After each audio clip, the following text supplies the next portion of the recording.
was full moon that day, so it meant that the tidal range would be really, really big the next day, which in hindsight should have been my first warning that I shouldn't sail, but I just went to E-Mart to buy some stuff to eat.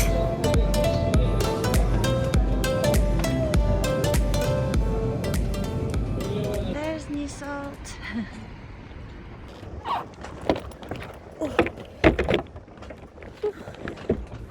When you come to your boat after a long time, you're kind of nervous that anything had happened to it while you weren't there.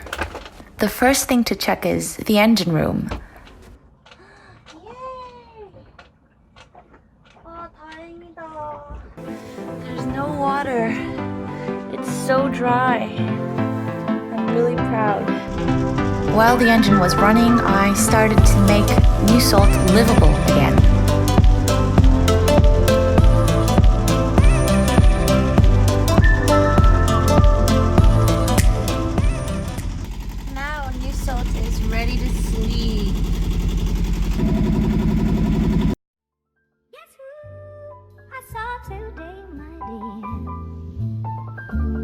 I went in town to shop around for something new. Guess who I saw today, my dear? Guess who I saw It's already sliced. How convenient.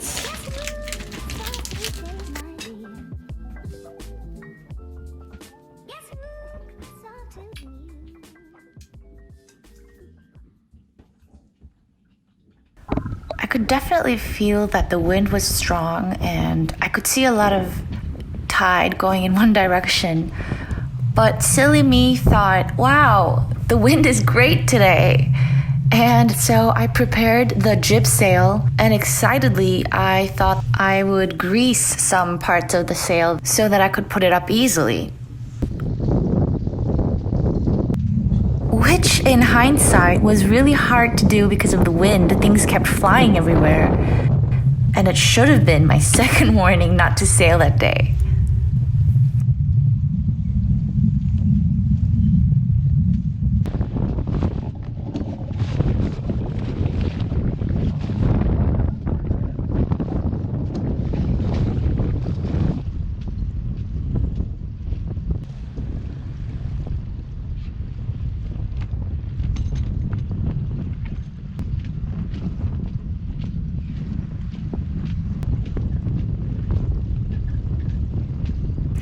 For me, now putting up the sail and putting down the sail was not such a hassle anymore.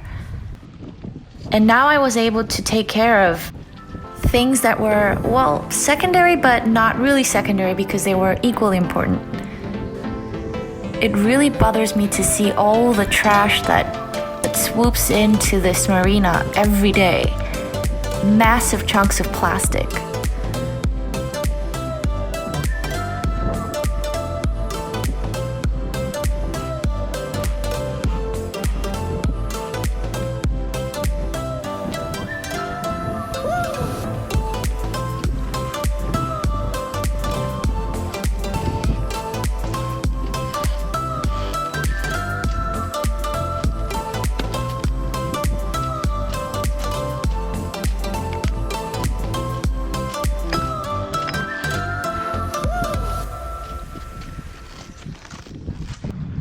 Okay, so now I was going to leave, but I really had to think about which side of the ropes to loosen first because the tide was so strong.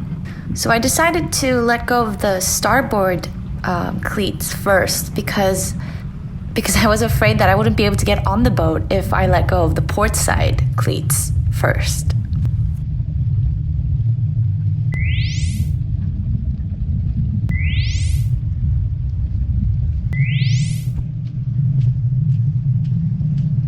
But as soon as I let go of the starboard side, New Salt literally just washed away towards the pontoon. Luckily, it didn't bump into it too hard and I had the fenders.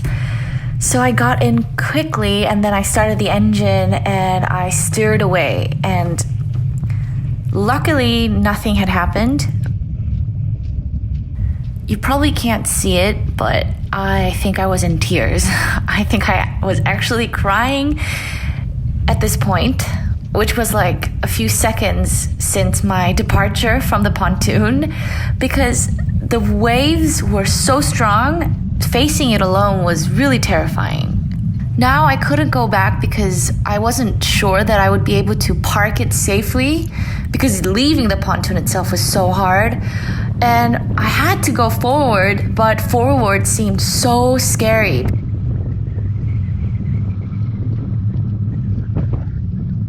The power of the moon and its effect on waves was so strong that my initial emotions towards the full moon had completely changed.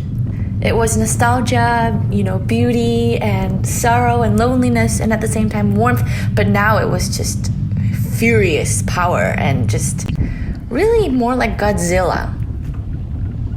Anyway, I was going somehow, and I came back into my routines and did what I had to do, and I ate because I didn't even get to eat before I left.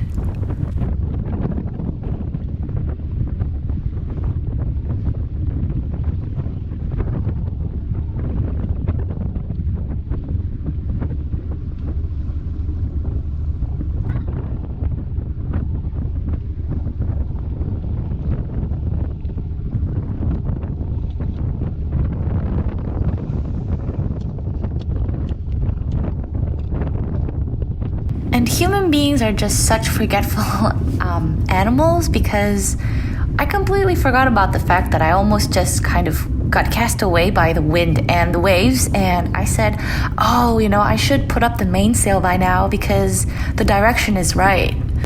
And so I did that.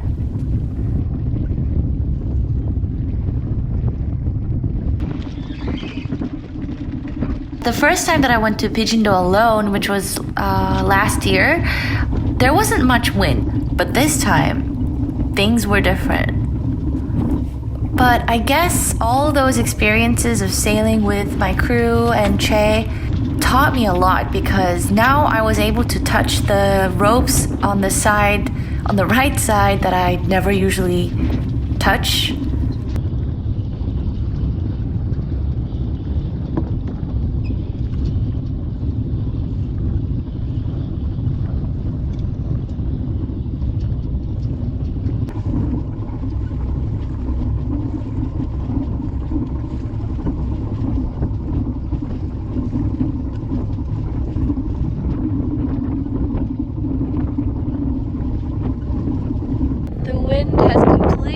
Changed. Now it's coming from the side. It used to be coming from right the front, but now we turned. And I really like how my mainsail is going right now. I love it. It's so pretty.